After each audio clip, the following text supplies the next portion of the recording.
Okay, let's talk about the Colonial Pipeline incident. First, I didn't want to touch the subject because it was clear from the beginning, or almost from the beginning, that it really isn't an OT attack, meaning a cyber attack that would directly implicate, means disrupt or manipulate OT systems, industrial control systems. That's not what this is all about. It is not an OT attack. It's not an attack on critical infrastructure.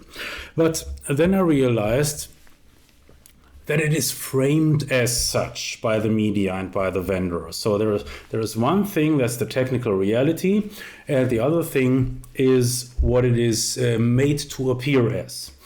And since apparently we also have to deal with the public appearance of things and with the opinions of media people, with the manipulation attempts of the media and vendors, I thought, well, why not just invest the effort and try to break this up and give you my take on what to think of this and what actually happened, certainly. And we start with that. So let's start with looking at reality. What was going on at Colonial? I think today it is pretty clear. We have a very good understanding of what happened. It was a ransomware attack. I suspect, and this is a hypothesis, but this is what usually happens, infiltration via spear phishing, gain a foothold in the IT networks, and then try to encrypt as many files as you can get a hold of, and then the affected organization is no longer to do business. And then certainly things became wild, because when a pipeline operator shuts down its business, it will affect the delivery of gas in this case. And this led people to mistake this as an attack on critical infrastructure or on OT. But apparently this is not what happened. From what I know is that zero OT systems were impacted. So the company deliberately shut down their pipeline operations. And this seems to have puzzled a lot of people. Why would they do that? Well, that's very simple, because if you cannot bill your customers, you can no longer do business, and there is no point in still delivering product when you cannot bill your customers. Is that really so difficult to understand? I don't think so. Just imagine you are out of gas with your car, or almost out of gas, so you drive to the next gas station, and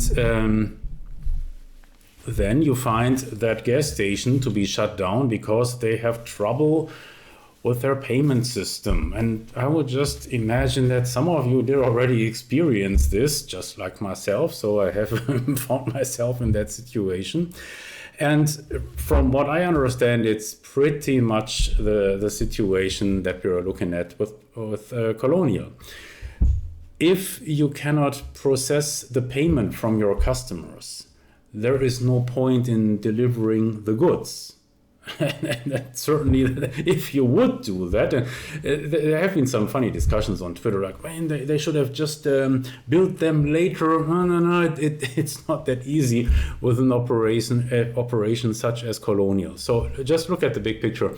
This pipeline processes 100 gallons of fuel every day. 100 gallons, that's, just to give you an idea, that's 10 times of the storage tank that you see here. 10 of these every single day, every 24 hours. And that's a lot of fuel. In other words, that also is a lot of value. And as the operator, you certainly would not get the idea, just pump the gas and then we will figure out later in a week or so, once that we have recovered from the cyber attack, what they actually received and what we have to bill them. That won't happen. And also, don't forget, Colonial is not the owner of the fuel. They're just in the transportation business. So they cannot simply give this fuel away for free or just with the understanding, but we bill you later. Just promise that you will pay our bills.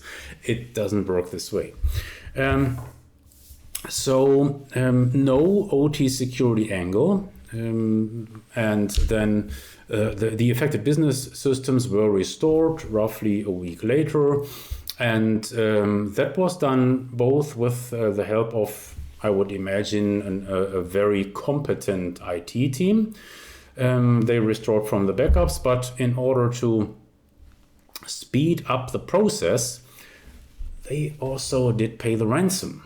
From what I hear, $5 million US, just to be able to restore more quickly. And we'll get back to that point later. So this is the basic setting here. Ransomware attack affects the business systems, the most likely, as I hypothesize here, internet exposed. Certainly with a company of that size, you have to be able to communicate on the internet. You have maybe thousands of email users, etc. And then they deliberately shut down operations in order to clean up the mess. And when that was done, they restarted operations, and at no time were OT systems affected. Okay, so that's what actually happened. And now let's look at how it was framed by the media, which is a completely different story. So Bloomberg was particularly busy with that story. They tried everything they could to get you worked up. And they frame it as one of many cyber attacks against the US energy sector. Okay, and in order to bring that point home, they tell you about other systems. Ukraine, that actually was a cyber attack against the energy system of the Ukraine, certainly not of the United States. Saudi Aramco, totally not OT related, very similar to what we have now seen with Colonial. Saudi Aramco was another case. It wasn't about ransomware, but it was just sabotage. It also only affected business systems, and it shut down their business operations, but not their physical operations. There was never any safety risk at the many OT systems that Saudi Aramco operates.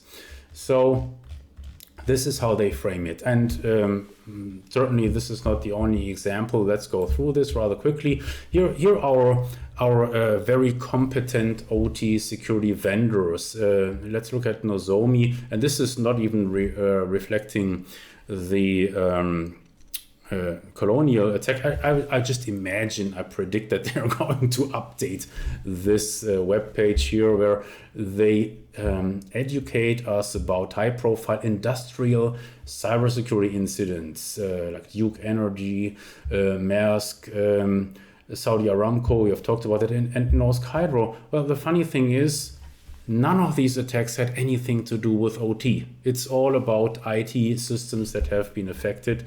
And I have no sympathy for this type of framing that wants to make you think this is actually about ICS security. These were not ICS incidents. These were IT incidents with absolutely no ICS impact or safety impact or whatever you want whatsoever. Then we have Mr.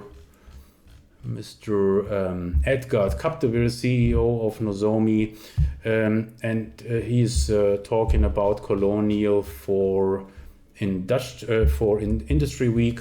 Cyber attack on Colonial Pipeline disrupts normal flow. Yes, that's correct, but it is okay. So let's look at the subline. Latest cyber attack could be the beginning of a disturbing trend to attack key infrastructure. Bloomberg already told us that this trend is already going on for a couple of years. Nozomi in their on their corporate website tell us, oh, just think about Saudi Aramco, etc. So this trend is apparently already going on, now here they tell us this is the beginning of a disturbing trend. Okay, let's look at what this trend is. Blah blah blah explains Edward Capdeville, CEO of Nozomi. I'm sure there will be a financial impact for having to take systems offline in this containment. Yes, obviously, that's a no-brainer. But imagine an attack where they didn't have the systems and processes in place and they lost control of their business for an extended period of time. It would make the cost of proactively taking things offline look like a rounding error, he says. And this is in the tradition of, how should I call this, of manipulative OT security marketing, where they always try to shift your attention away from what actually happened as a fact to imagine what could happen in the future or what could have happened, blah, blah, blah, okay? And the funny thing is that this works with so many people for a simple reason, because you have been brainwashed. You in the OT or IT security realm, you have been brainwashed to always frame cybersecurity in the terms of risk. Okay, and if you haven't studied the concept of risk closely and thoroughly, you might be fooled by this line of argument, because it raises your fantasy. It raises you to speculate, man, what could happen? Oh my God. But the point is, this only works for fools. Sorry if you have been fooled already, or you might have, if you're new to this field, you might have fallen into this trap. Now, here is the point. When you talk about risk, there is always a component of likelihood attached to that. And that's what they try to make you ignore, okay? So they always try to frame the worst picture. Okay, and what they don't tell you is how likely would that be. And guess what? There are even numbers available, and I urge you to check out my video titled "Why OT Security Costs Too Much." In that video, I just make that argument. Well, you know, if you want to talk about risk, okay, but then you will find that OT cyber incidents are so minimal, and the likelihood that you would actually experience a high consequence event is close to zero, okay? And just in case you wonder, this is something that professional decision makers like CFOs, etc., know very well. And this is one of the reasons why they don't shell out all this money, because they are not so easily fooled by the vendors, okay? Let's move on. This is from SC Media, what we've learned from the Colonial Pipeline cyber attack and what to do about it. And Grant Geyer, I hope I pronounce his name correctly, is working for Clarity. I think he's a marketing person for Clarity. And here is how he frames this. The number of attacks against critical infrastructure has been increasing in frequency and severity. That's just nonsense. That is not a fact. That's not a thing. So you could say the number of of ransomware attacks, that number has been increasing dramatically. Yes, that's correct. But that doesn't have to do with technical obsolescence, and it doesn't have to do with critical infrastructure. And just think about it. Technical obsolescence. You can tell me all day about the obsolete OT products that everybody is running. Yes, that's a fact. We know this. We know about the vulnerabilities. But the thing is, those vulnerabilities were not exploited. not in this attack and not in other cyber attacks. And what you also fail to understand is that it was just, I would speculate, a coincidence that this affected a pipeline operator, which is part of the critical infrastructure. It was just a coincidence because from what I know, from what I see, the ransomware operators aren't discriminate about their targets. They are not particularly interested in a certain vertical. They just go after the next target that presents itself because they get infiltrated by spear phishing campaigns, etc., because they are vulnerable for that. And I'll get back to that point later when I talk about the attackers. Then we have Autorio, Colonial Pipeline Hack, part of a growing trend of industrial cyber attacks. Guys, this is total bullshit.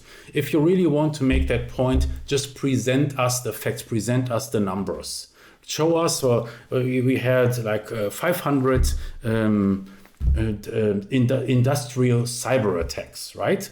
You know, actually there is one guy in our community who uses this argument for many years, for I would say for more than 20 years, and that's the good old Joe Wise. Joe, if you're listening, congratulations, so you made it into this video. And Joe used to always point to his database of more than, in the early days, it was more than 400 ICS attacks on the record, and he has all of them in his database.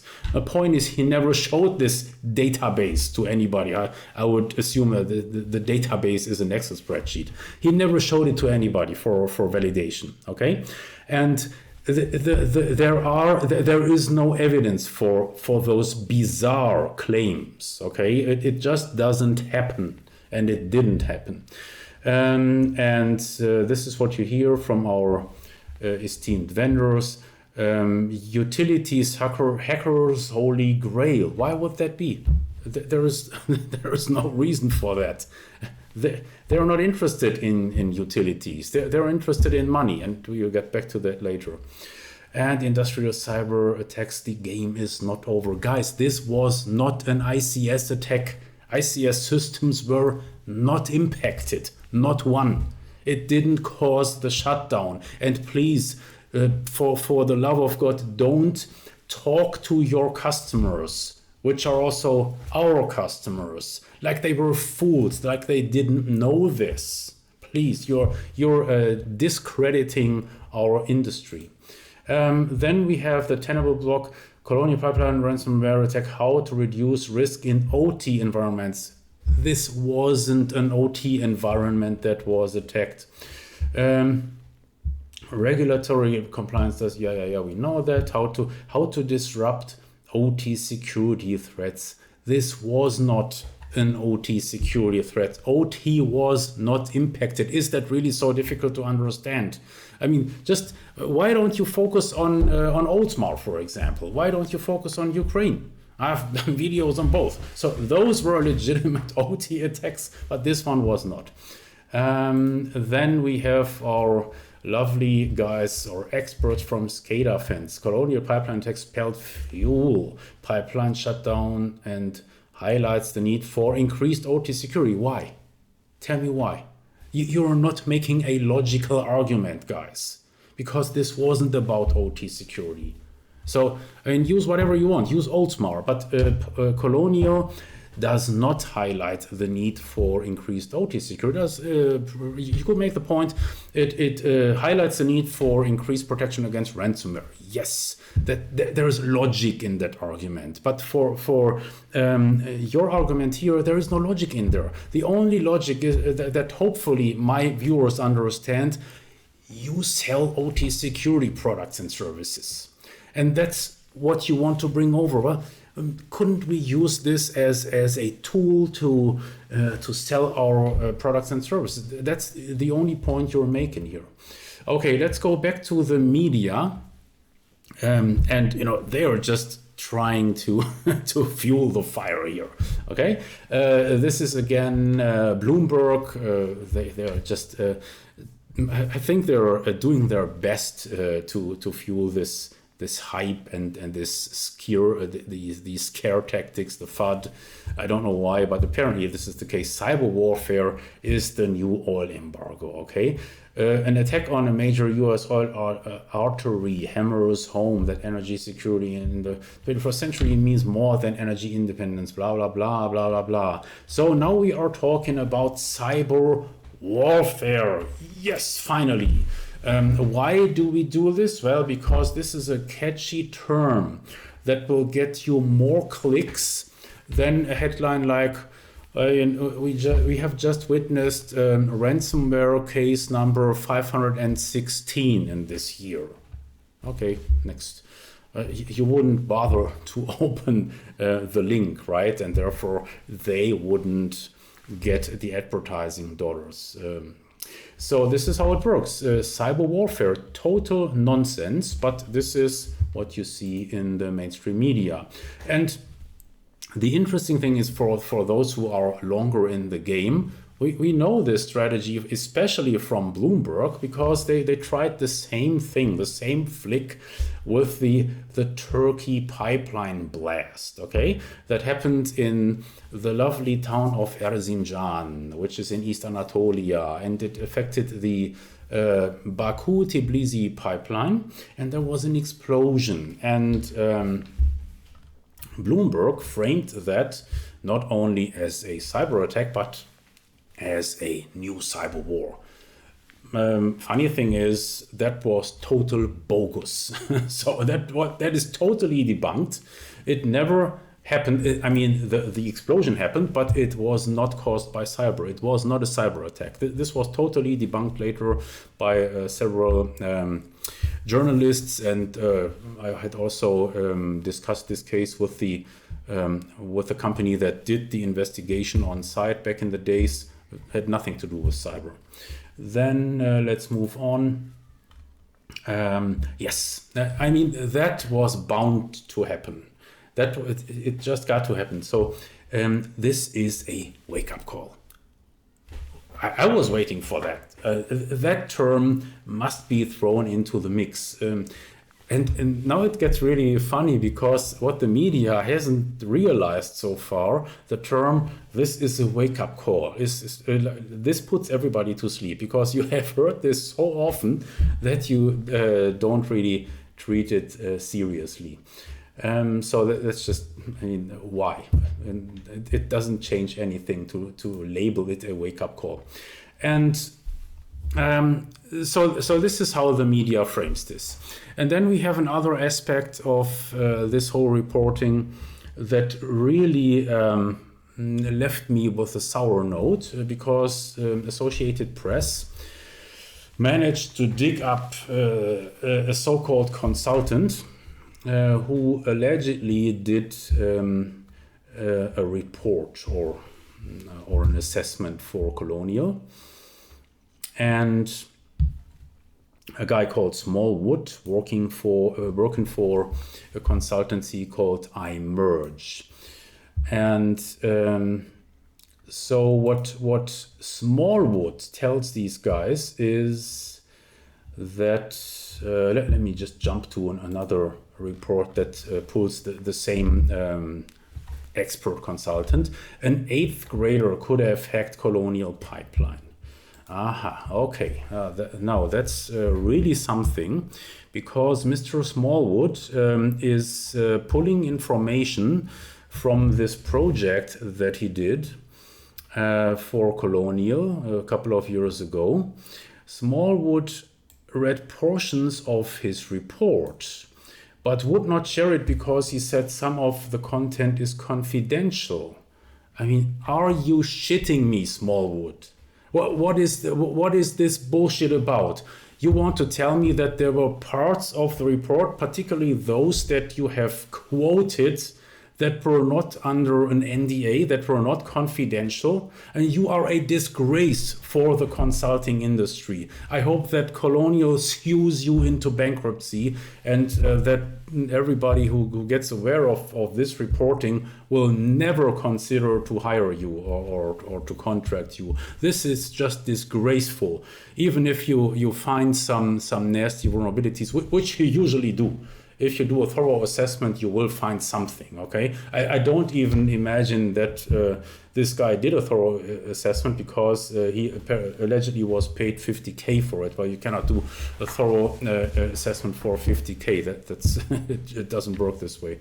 So that is so cheap and so disgraceful, but it really fits in very well, because now we are trying to deflect to a different angle, which is who is to blame. And certainly it always is makes for a good story that you can point to some alleged blatant vulnerabilities, and if only management would have been vigilant enough to see that and to fix them, but they didn't listen to me and my nice report, they just threw it in the dumpster.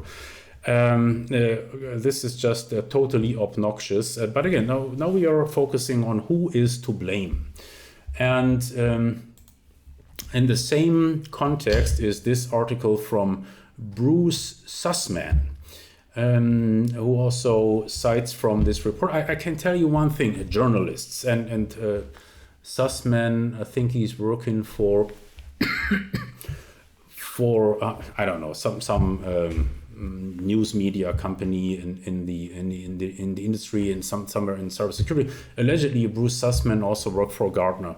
I can tell you only one thing: if you are a journalist with any ethics, you would never use such material. You would never publish these claims. This is unethical. You just don't do that, okay? Even if you have this bizarre consultant on the record, you just would not do this. But Sussman, even though he apparently used to work for Gartner, has no problems with that. And then he deflects the blame to regulation, okay? So if the operators don't do anything about it, well, we have to force them to do something about it. And this is also a very strange argument, because I mean, we have a track record of regulation in critical infrastructure, and did things improve thoroughly? No, they did not. It just did cost a lot of money. So you must really be totally naive to assume that any form of cybersecurity regulation from the government would reliably improve the situation. That is not the case. What you can bet is that it will cost a lot of money. But it really didn't work out that well. So the government is not known for efficient cybersecurity programs. They cannot really compete with the private sector. Or to quote General Michael Hayden, in the in the cyber domain, your government will always be late to needs. Well, I mean, truer words have never been spoken, but they're difficult to accept for many.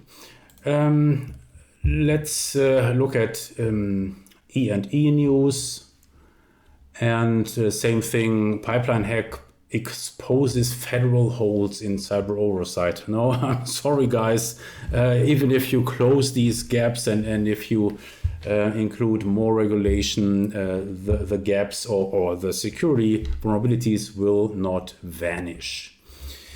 Okay, so the blame game is going on.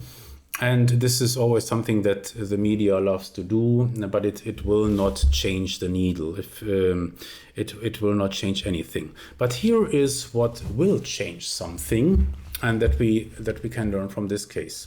So the ransom was paid $5 million, and it was paid by ransomware insurance. How funny is that? So Colonial, in my opinion, was very much forward-looking. They did their risk management, okay?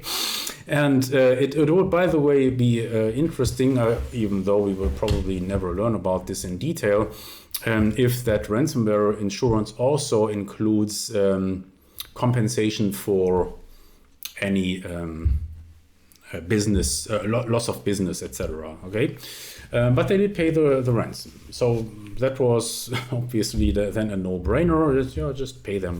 We are insured. Just take care of that. We don't care. And I speculate, that's total hypothesis here, that the insurer was happy to pay. And why would that be? Because that is such a great case for marketing. Now they can go to every other large company, which they will most likely do, and point to this high-profile case. See, with Colonial, we paid the ransom, no questions asked, and Colonial didn't suffer much. And now why is this important? Because this fuels the ransomware industry. If the ransomware operator can expect that the victims pay just like that because they got insurance, then you will certainly also expect ransomware attacks to flourish and even the price to go up. That is like logic, business logic, okay? So two things will happen. First, the ransomware operators will decrypt your files, because otherwise it would be bad for the business. Okay, if you pay, then you will get your data back, and they will not publish all your trade secrets and the shady stuff that they might have picked up, emails between employees, etc., touchy things. They will not do that because it would be bad for the business. And the insurance industry will also pay just like that. And now this is turning into a really substantial industry, much bigger than what we have seen many years ago when ransomware started with random attacks against private citizens. And the usual ransom amount was $300. You have to infiltrate a lot of systems in order to make a living from that, right? But that's different now with corporate ransomware, where you can pull millions. By the way, something that I had predicted years ago. Yes, correct in that regard, because it's just logical.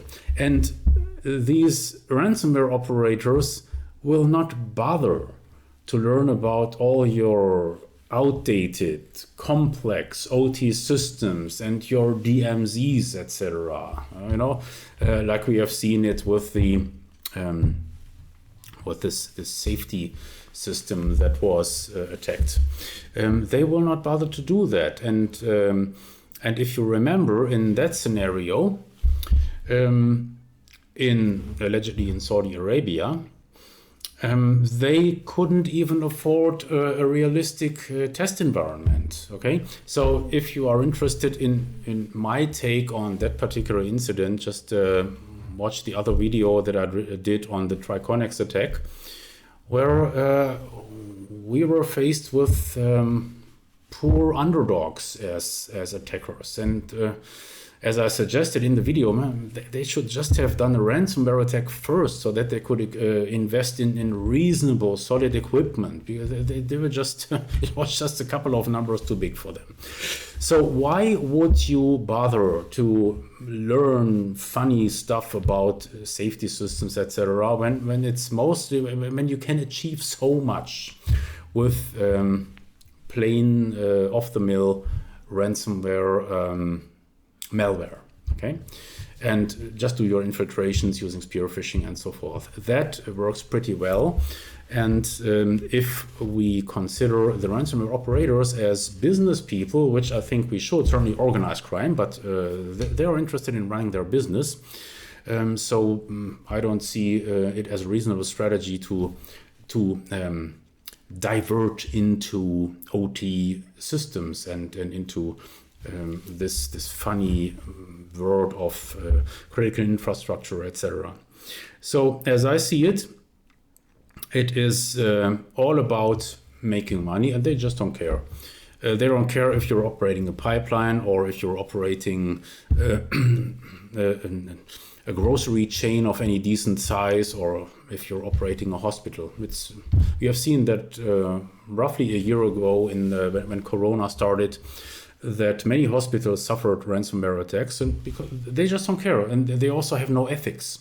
And now this brings us to the icing on the cake, onto the cherry on top.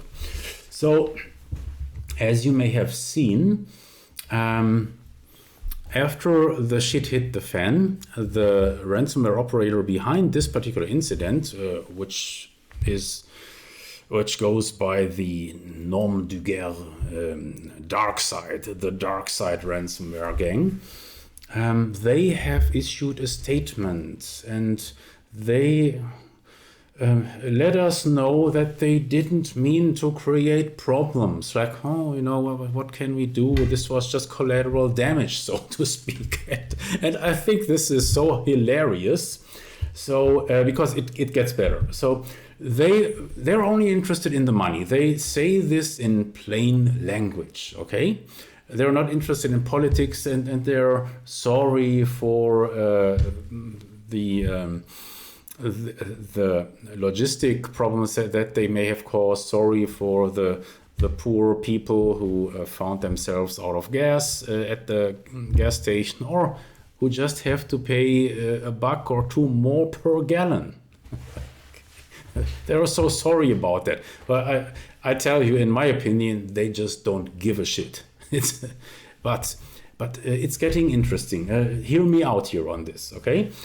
So they have released a couple of statements, and there is more to this. Darkside ransomware gang, which shut down the pipeline, posted a notice that their only goal was money. We are apolitical. We do not participate in geopolitics.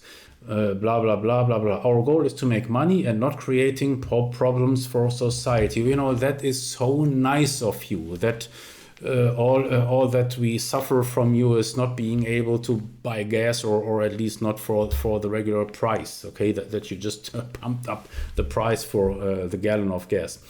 But now listen carefully. From today, we introduce moderation and check each company that our partners want to encrypt to avoid social consequences in the future.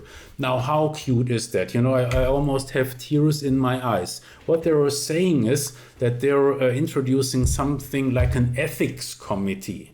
So now every new victim will go under a scrutiny first if it's ethically legit to attack that organization or not. In other words, this is the first time that we see the ethical black hat hacker. Isn't that interesting, right? That for me, that just takes it away to the next level. And wait. And there is this other statement where they say, well, they also do charity. Well, can it get any better? So this is like a Robin Hood operation, okay? So we are targeting only large profitable corporations. It's Robin Hood. We think it's fair that some of the money they have paid will go to charity. And they even tell you which charities they allegedly donate to, like helping poor children to get education. Guys, I have tears in my eyes. I can barely finish this video. Okay, have you ever seen more bullshit than this? A pile of bullshit. These are, in my opinion, are making fun of us and of the world. But it's just amazing to what it can come. So, and by the way, getting back to the insurance topic, who actually pays for this? Well, you pay for this all. Because if you think, well, but it's the insurance, right? The insurance paid. And guess what happens? Who pays the insurance? Well, the pipeline operator pays the insurance. What does the insurance cost the pipeline operator? Well, let's just say a couple of $100,000 per year. Okay, and what will happen with this budget? Okay, it will be added to the cost of doing business. It will be added to the cost of transporting the fuel from A to B. Okay, so the energy company will then get a higher bill for the pipeline usage. Okay, what will the energy company do? It will add that cost to their cost of doing business, and this will ultimately be reflected in the price that you pay at the pump. So you pay for all this bullshit.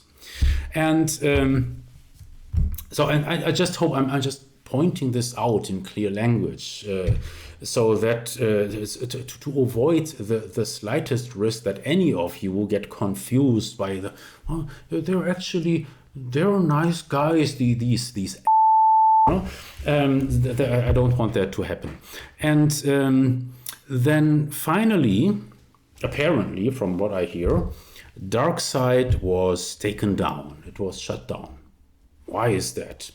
Did they have enough money for retirement? I mean, just on top of what they have given away to charity? What has happened here? I tell you what I speculate here. If you operate a successful business like this, you don't shut that business down, particularly not in your moment of fame. You know, who of you had heard about these? Sorry for the language, but that's the appropriate term here. Earlier, maybe not so many of you, right? So now they have their global fame, and then you want me to expect that they just silently ride off with their $5 million into the sunset. I'm sorry, but I don't buy this. Okay, because why? Well, let's just think about you're operating a drug cartel, and you have just landed a very lucrative business. Okay, and then you tell me after all those years that you're in business, oh, you know, now with these 5 million, so I'm settling it now. I'm just retiring. That is just not really credible. Here is what I believe. I believe that the shit had hit the fan so badly that they were just shut down by Mr. Putin. Because, and that's the other angle for this story. From what I hear, they are operating in Russia. And I would not want to believe that the Russian government was not aware of their operations, because it's a high-profile operation, okay? They must have been aware that this was going on for a couple of years, but they just let them play, you know? The philosophy used to be, you know, as long as you don't attack Russian companies, then just do what you want, but stay away from too much trouble, which they didn't manage to do. Okay, so the shit had hit the fan, and as you know, US president commented on the incident. It was global news, and certainly sooner or later, some people will start asking, well, you know, that's we don't like that. Why did Russia let this happen? Okay, is there probably something that we should do about that? Probably some form of retaliation, because we don't believe that Putin and his various secret service organizations had no clue about this. Okay, that is just not credible. So my theory is that that Putin pulled the plug, and whatever happened about those guys, certainly I don't know, and I'm not interested in that. But I think that's an interesting aspect if you look at the bigger picture here, because apparently that was one of the first high-profile ransomware cases that could/can lead to international policy implications. Okay. That is what I wanted to share about the Colonial Pipeline Hack, particularly after some people on LinkedIn, etc., had asked me to provide my thoughts, and I hope you find those useful.